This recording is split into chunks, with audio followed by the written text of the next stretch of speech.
Aujourd'hui, sur Elbri TV, nous donnons la parole à une femme d'exception, une étoile qui a osé rêver, persévérer, bâtir et impacter. Bonsoir Tata Hélène. Bonsoir. En fait, je commençais à te laisser te présenter simplement. Je m'appelle Madame Gué, épouse Combi Hélène, Patricia, c'est mon deuxième prénom. Et je suis de formation ingénieur agroalimentaire. D'accord. C'est ma formation de base. Et j'ai accepté le Seigneur quand j'étais étudiante. Et au fil des années, j'ai eu à cœur en fait le travail au milieu des enfants. Et c'est comme ça que je me suis retrouvée dans le ministère qu'on appelle les fabricants de joie, de jeunesse en mission. C'est là où je travaille pleinement. Mais dans la vie professionnelle, j'ai travaillé pendant plusieurs années dans un laboratoire de contrôle alimentaire, la DGCCRF. Et actuellement, j'ai laissé l'activité du laboratoire et je suis venue plutôt dans l'administration. Dans l'administration, d'accord. Voilà, donc vous êtes un agent public. Je suis un agent public, je suis mariée, mère de beaucoup d'enfants dans le cœur. D'accord. Je dirais tout simplement ça. Ouais. Je suis d'une famille assez modeste. Je dirais que j'étais dans un environnement pas très sécurisant dans le sens où on était des locataires, on habitait dans la famille et souvent le fait d'habiter dans la famille fait que on est dans des conditions qui sont pas parfois idéales. Ouais. Mais j'avoue quand même que depuis que je suis toute jeune, j'ai toujours eu à cœur des enfants parce que l'une des professions dans mes choix quand j'étais au lycée, je voulais m'occuper des enfants qui ont des problèmes. Donc ça faisait partie de mes choses. Je voulais faire ou la médecine, l'architecture et m'occuper des enfants à problème. J'ai simplement fait mes études. Je suis allée à l'université à Franceville, comme une chrétienne tout simplement, qui marchait avec le Seigneur, qui faisait ses pas. Et je dirais que c'est d'une manière un peu... Je me suis retrouvée à faire mes études à l'étranger. Et pendant que j'étais à l'étranger, je visitais beaucoup une librairie chrétienne parce que pendant les vacances, je ne savais pas quoi faire. Donc tu as une passion pour la lecture. Une passion pour la lecture également. Et donc je passais beaucoup de temps dans la librairie chrétienne et je ne sais pas pourquoi j'étais attirée par les chansons des enfants chrétiens. Je ne savais même pas que c'était un ministère à part entière parce que j'ai fait la collection des cassettes à l'époque parce que ce n'était pas des CD, c'était des cassettes. Fabricant de joie sans savoir que c'était un ministère. En tant qu'étudiante. En tant qu'étudiante. Voilà, donc tu t'intéressais déjà au sujet. Je m'intéressais aux enfants, au sujet des enfants. Donc, je prenais juste les cassettes pour chanter, j'aimais ça. Ouais. Et si j'ai bien compris, c'est un peu les parents qui ont freiné cet élan. Voilà, si les parents ne m'avaient pas freiné, je pense que peut-être je me serais lancée dans un orphelinat ou quelque chose. C'est là où je voulais en venir parce que je me dis aujourd'hui, des études dans l'agroalimentaire. Et les enfants, c'est un peu le jour et la nuit. Le monde différent. Okay. Et j'ai toujours aimé les enfants. Et même quand j'étais enfant, ce qui se passait, comme j'étais la grande sœur, je suis l'aînée d'une grande famille. Et je suis la première de tous les petits-fils de ma grand-mère. Donc, ce que je faisais, je prenais tous mes frères et sœurs, je les rassemblais, je leur faisais les cours. À deux, j'étais la grande qui... En fait, j'ai toujours été en train de superviser les enfants d'ailleurs. Tu t'es toujours retrouvée au milieu d'eux, voilà, sans que tu le veuilles. Sans que je le veuille. Voilà. À quel moment... tu as décidé ou tu as compris que tu avais quelque chose à faire au milieu d'eux et qu'il fallait que tu t'investisses quand même? Bon, toujours quand j'étais étudiante, pendant les vacances, en fait, j'ai commencé par faire la microbiologie. L'agroalimentaire est venu après. Je faisais d'abord la microbiologie et pendant les vacances, justement, en étant étudiante à l'étranger, qu'est-ce que je peux faire?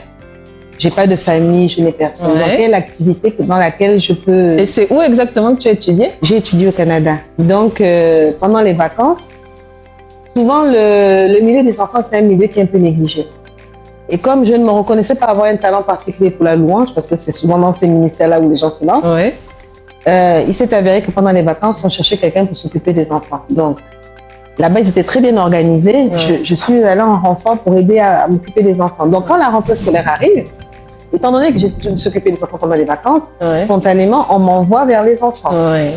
Mais là, maintenant, on m'envoie avec une classe des tout petits. Donc, les 2-3 ans. Alors là, je suis restée, je me suis dit, mais attendez, ça n'a rien à voir. Les 2-3 ans, qu'est-ce que je fais avec eux alors que j'avais des ados? Et puis, c'est comme ça, en fait, que je me suis retrouvée dans le milieu des enfants. Des plus petits, oui. Des enfants d'une manière générale. Et pendant que j'étais là-bas, étudiante, j'ai intégré ce qu'on appelle les groupes bibliques universitaires, les GBU. Donc, j'étais membre des GBU. Donc, tout ce qui concernait la jeunesse, j'étais dans ce milieu-là. Voilà. Je vois vraiment que Dieu t'a conduit pas à pas. La question que je me pose aussi, tu as bien précisé que tu viens d'un milieu assez modeste. Alors, comment tu fais pour te retrouver au Canada? En général, Justement. les étudiants, c'est plutôt vers la facilité, c'est plutôt vers la France. Justement, c'est le miracle que Dieu a fait, que Dieu a fait dans ma vie, parce que ça s'est passé à la période où il y avait on appelle ça comment? Il y avait beaucoup de bouleversements au niveau du Gabon. Il y a eu le multipartisme qui est arrivé. Oui. Donc, il s'est avéré les années 92. Voilà, il s'est avéré qu'en fait, au niveau de l'université, du STM, il y a eu des grèves, il y a eu plein de mouvements et on a dû finir l'année au mois de décembre. Ouais. Et comme le gouvernement ne voulait pas déclarer l'année blanche, on ne pouvait plus nous envoyer normalement en France. Ouais. Parce que c'était la France qui, après le deuil, nous recevait. Et l'État gabonais ne voulait pas ne pas nous scolariser. Et c'est comme ça que je me suis retrouvée en France, parce que c'était au Canada plutôt, parce que c'était un pays qui était réservé à une certaine élite. Oui. Je me suis retrouvée au Canada. On est arrivé en plein janvier. Imaginez, en plein froid, parce que justement, le seul pays qui pouvait nous accueillir, parce qu'ils avaient plusieurs systèmes de session, c'était le Canada. Ouais. Donc, c'est l'État qui s'est battu pour qu'on puisse partir au Canada. Et donc, mon année et l'année qui a suivi, ces vagues-là sont parties au Canada, mais après, ils ont arrêté complètement et ils ont repris leur système habituel. C'est vraiment une pure grâce. Voilà, Dieu a tout organisé. Une pure grâce pour que je me retrouve là-bas, parce que mes parents ne pouvaient pas avoir les moyens de me payer les études au Canada. J'ai toujours été boursière de l'État. Ah, c'est super. Ça, c'est vraiment un parcours particulier, atypique. Ouais. Et tu as beaucoup parlé de ta foi. Donc, j'aimerais que tu me dises un peu plus, parce que c'est vraiment dans ce milieu-là que tu t'es découvert, dans le milieu chrétien. Et donc, à quel moment tu acceptes le Seigneur? Et voilà, qu'est-ce qui t'amène à lui donner ta vie? La première fois, je dirais que j'ai eu un contact avec l'Évangile, je dirais que c'est un de mes collègues quand j'étais au lycée. D'accord. Alors, il avait mis un message « Jésus t'aime » lors d'un exposé. Et c'est la première chose, ce message, c'est quand même resté dans mon esprit assez fortement marqué, mais après, c'est passé. Et c'est quand j'arrive à l'université que maintenant, je connais la JPC, la Jeunesse pour Christ. Et je suis au milieu de frères et de sœurs qui m'accueillent à l'USTM.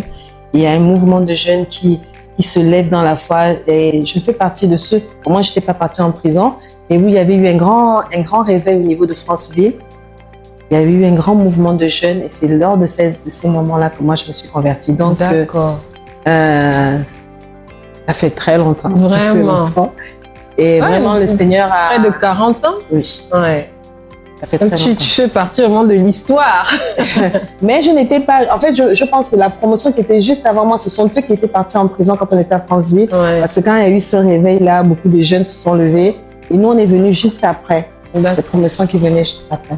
C'est là, en fait, à Franceville, où j'ai vraiment donné ma vie au Seigneur. Même l'église de l'Alliance chrétienne qui a commencé, c'est sous nos yeux qu'elle a commencé. On a bâti ensemble, on a monté les murs, on a travaillé. C'est vraiment beaucoup, je me souviens à l'époque.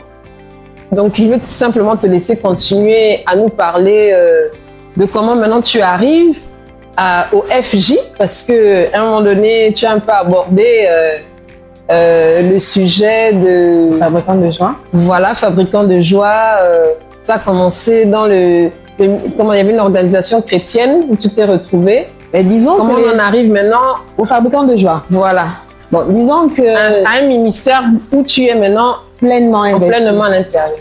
Disons, comme je disais, en fait, j'ai toujours eu à cœur les enfants. Et donc, après avoir vu au niveau de... Quand j'étais étudiante, je m'occupais des enfants. Donc, je suis venue au Gabon quand je suis rentrée. J'ai toujours eu à cœur les enfants. Ouais. Donc, quand j'arrive à l'église, dans mon église, Nazareth à l'époque, donc je prends le temps de m'occuper des enfants, mais je n'étais pas satisfaite. Ouais. Et j'ai toujours cherché la formation, cherché à me former. Et j'embêtais un de mes collègues constamment pour lui dire que non, je veux une formation, je veux des formations, je veux des formations. Et c'est là où il me parle d'une formation qui se passe à Emmaüs, sous la tutelle de Madame Kumba, qui était responsable des fabricants de joie. Et c'est comme ça que je fais sa rencontre. D'accord. En participant à cette formation, je fais sa rencontre et elle m'invite à un camp, de participer à un camp. Le premier camp qu'on a fait, c'était 2011, autour de 2009-2010. D'accord. Voilà, c'est dans cette période-là. Donc, j'assiste au camp. Mais comme j'étais prise professionnellement, je faisais des tours de temps en temps. Et à la même période, il y avait une autre organisation chrétienne qui s'occupe aussi des enfants. Ouais. Avec Madame Yakana aussi. Ils avaient aussi une formation. Donc, j'ai assisté aux deux. Ouais. Mais il fallait que je fasse un choix entre les deux formations. Et Madame Kumba devait partir pour la France pour continuer ses études. D'accord. Et elle n'avait personne sous la main, en fait, pour pouvoir la remplacer et suivre le ministère derrière. Donc, elle m'a demandé si je pouvais participer. Et il s'est avéré qu'il y a des fabricants de joie à Toulouse qui devaient venir au Gabon. Ouais. Et elle était en France. Et elle n'avait pas de personne focale pour s'occuper des fabricants de joie ici au Gabon. D'accord. C'est comme ça que quand ils ont commencé leur tournée, je me suis retrouvée être la personne focale ici au Gabon pour les accueillir. Il y a quelque chose que je souligne, c'est que tu es dans les débuts de beaucoup de choses. Hein? Oui, mais j'étais toujours dans les débuts. Je n'avais aucune idée de rien. En fait, c'était même pas dans ma tête d'être responsable de fabricant de quoi que ce soit. En fait, elle avait besoin d'une personne ressource qui pouvait être là pour accueillir. Ouais. Je ne connaissais rien des fabricants de joie. Ouais. Je ne savais même pas comment ils fonctionnaient. Et donc, j'ai été plus une personne focale pour les accueillir, pour gérer toute la logistique. Et tu connaissais Jeunesse en Mission. Je ne connaissais même pas Jeunesse en Mission. Eh ben, non, du tout. on était au Canada. Non, mais je suis allée au Canada, je connaissais les champs de Jeunesse en Mission, Ouais. mais je ne connaissais pas le ministère En tant Jeunesse qu'organisation. en tant qu'organisation. Ouais. Je connaissais les champs, j'avais même plein de CD de Ouais, Jeunesse en Mission, ouais. des fabricants de joie, sans savoir qu'ils étaient un ministère à part entière. Ouais. Donc, en fait, cette année-là, c'était en 2011, oui, qui sont arrivés, c'était les FJ Toulouse qui sont arrivés. Donc, je les ai accueillis, je me suis occupée plus de la logistique. Et c'est une sœur, fabricante de joie, elle, du Cameroun, qui était venue en fait en rapport pour accueillir, parce qu'elle connaissait le ministère. Ouais. Donc, moi, je suis là, j'apprends, j'accueille les gens, je ne sais pas trop comment, mais j'accueille. Savoir accueillir les gens, c'est pas que c'est pas compliqué, mais je fais de mon mieux pour les recevoir. Et c'est là où je rentre en contact avec les fabricants de joie. Donc, on fait la tournée, c'est là où j'apprends comment les choses se font, sans être engagé au fabricant de joie. Simplement être là pour proposer mon aide parce que j'ai à cœur les gens. Ouais. Et après cela, Madame Kumba organise une formation en 2011 aussi, en fin novembre, qui se passe à Agapé, au niveau du centre culturel qui se trouve là-bas. Ouais. Et je me retrouve à être formatrice en formation. Parce qu'en fait, Madame Kumba était la formatrice principale, mais comme elle avait besoin d'une personne qui la seconde, je la secondais, mais je n'étais pas formée. J'étais en formation et en même temps, je faisais partie des formateurs. Eh ben, donc, c'est comme ça que je me suis retrouvée là-dedans. Et après cette formation-là, il y avait une autre formation qui se faisait au Togo, ouais. dans le cadre maintenant exclusivement des fabricants de joie, parce qu'à l'époque, les fabricants de joie n'intégraient pas tout le monde. C'était un ministère assez fermé. Voilà. Et donc, ceux qui n'avaient pas reçu les préliminaires, qui n'avaient pas fait la formation à base, n'entraient pas comme ça aux fabricants de joie. Et moi, je suis arrivée juste à l'époque. Tu as été une exception. Quoi. Voilà, à l'époque où on ouvrait quand même un peu à ce qui pouvait arriver. Et c'est comme ça qu'en fait, j'ai appris à connaître le ministère et je suis entrée pleinement dans le ministère. C'est vraiment merveilleux. Quand j'étais au GBU, au groupe biblique, ils avaient une librairie, au niveau des cours bibliques, et j'ai acheté le livre de Guy Zeller. Guy Zeller, qui est l'un des responsables fabricants de joie, qui parle de la vision de Dieu pour les gens. Ce livre-là, quand je l'ai lu en fait au groupe biblique, j'ai beaucoup aimé, ça m'a touché à tel point que j'ai demandé à mes soeurs de m'acheter des parce qu'on ne pouvait pas l'avoir. Ouais. Et donc, l'année, en 2011, où je pars à une formation au Togo, je rencontre Guy Zeller. Eh ben, dis donc. Et j'ai vraiment vu qu'en fait, c'est le Seigneur qui a vraiment conduit toute chose. Oui. Parce que sans le savoir, j'étais fabricante de joie, sans savoir que j'étais fabricante de joie. J'avais vraiment à cœur la vision qu'il décrivait dans son livre. C'est vraiment comme ça que je voyais les enfants. C'est le cœur que j'avais vraiment pour eux. C'est vraiment le but, on va dire, de la vision des émissions Elle brille, vraiment montrer que nous ne sommes pas sur la terre par hasard, que vraiment Dieu a un plan, qu'il avait déjà écrit l'histoire de notre vie et c'est simplement Il nous y conduit et c'est nous qui découvrons en fait. C'est nous qui découvrons ce qu'il a écrit sur nous, ce qu'il a prévu pour nous. C'est lui qui dépose dans nos cœurs une passion, un battement de cœur. Et si nous sommes assez attentifs, comme toi tu étais attentive très tôt, ben nous suivons simplement la voie. C'était une vocation à part entière, qui avait un cœur particulier pour les enfants. Le fait de rencontrer aussi Madame Toumba, elle a été un de mes mentors également parce que la manière dont je la voyais servir au milieu des enfants m'a beaucoup impactée. Et j'avoue que ce qui a créé aussi l'un des déclics, c'est lors d'un camp, on était à Malibé, on avait un camp avec les enfants. Et je suis rentrée dans une saine colère, je veux dire que c'est une saine colère, c'est aujourd'hui que je le dis. Parce que j'avais donné tellement d'énergie pour organiser ce camp et les enfants faisaient le désordre. Et je me suis irritée à un point, je me suis fâchée. Et puis je leur ai dit, vous pensez que moi je viens, je laisse mon mari, je laisse ma famille, mes enfants pour venir vous entretenir et vous faites le désordre. Et là, la première fois, j'ai vu le Saint-Esprit descendre au milieu. Et j'ai regardé Tatiana, elle m'a regardé l'air de dire, mais tu veux que je te dise quoi? Et j'ai compris qu'en fait, c'est comme si le Seigneur me disait, ce n'est pas toi, c'est moi. Il a agi au milieu des enfants. Je l'ai vu se répandre. Et c'est là que j'ai dit, oui, c'est vrai. C'est un appel à part entière, c'est un ministère. Et justement, j'aimerais arriver à cette question parce que quand on dit les enfants, c'est assez vague. On a compris que c'est une mission, mais il y a des missions spécifiques. Voilà. Quelle est la spécificité, la particularité? Disons Pourquoi l'enfant?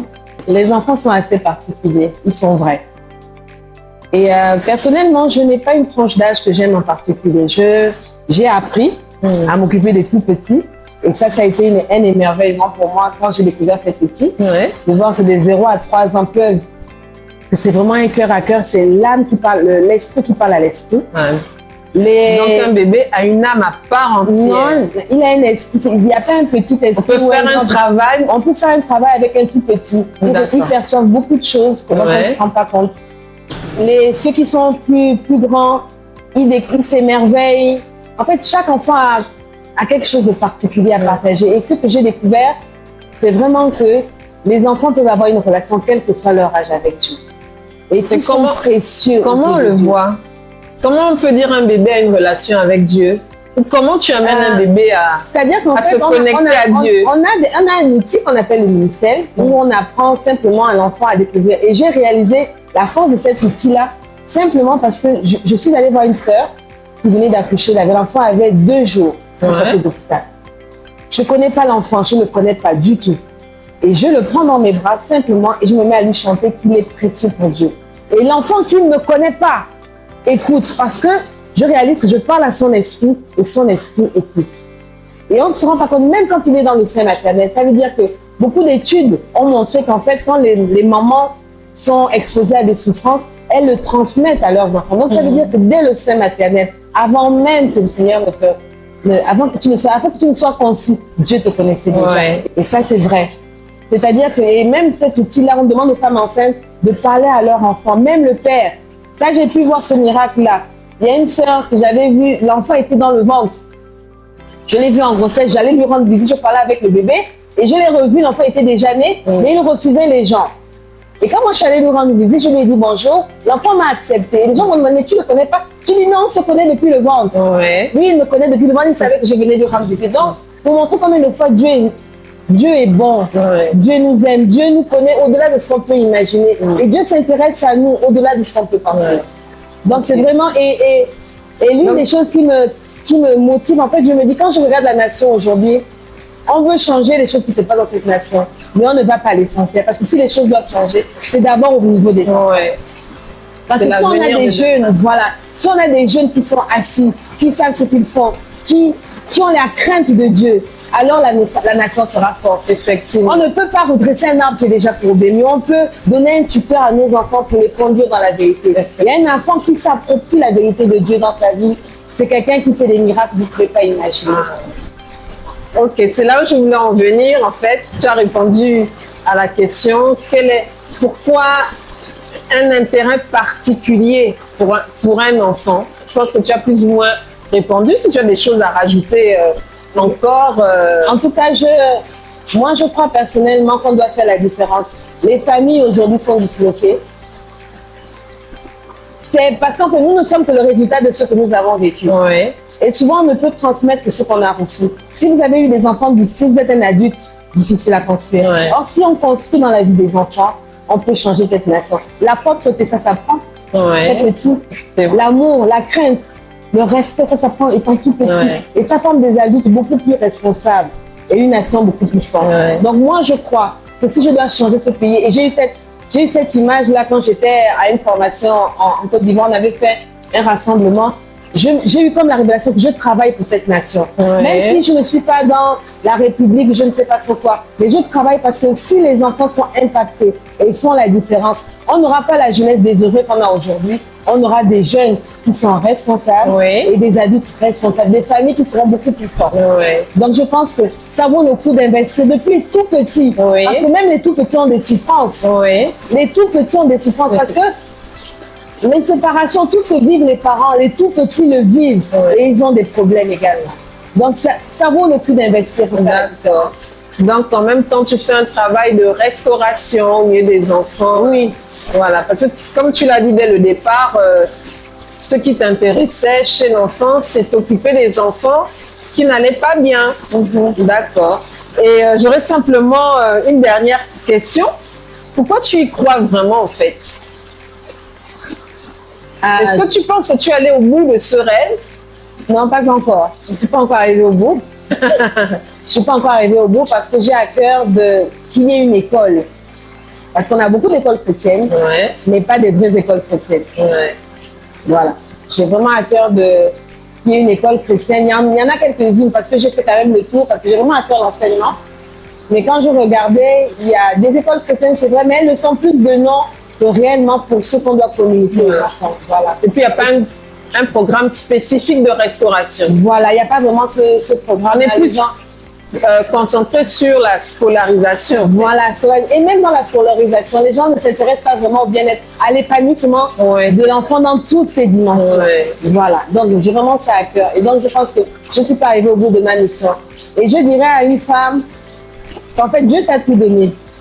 Dieu t'a tout donné parce que dans qui nous sommes, dans notre caractère, dans même comment il nous a fait, il t'a donné les dons et les talents nécessaires pour accomplir la destinée qu'il t'a donnée. Et je sais et j'ai appris que le Seigneur met toujours les personnes ressources sur ton chemin. C'est à toi justement de saisir les occasions, de discerner quelles sont ces personnes-là pour avancer. Même quand ce serait quelque chose, aujourd'hui je suis responsable des fabricants de joie et ça n'a jamais été ma recherche, genre je cherche à être responsable. Non, je me suis retrouvée par mon engagement simplement, par le fait que je sois là, que je m'attache au Seigneur.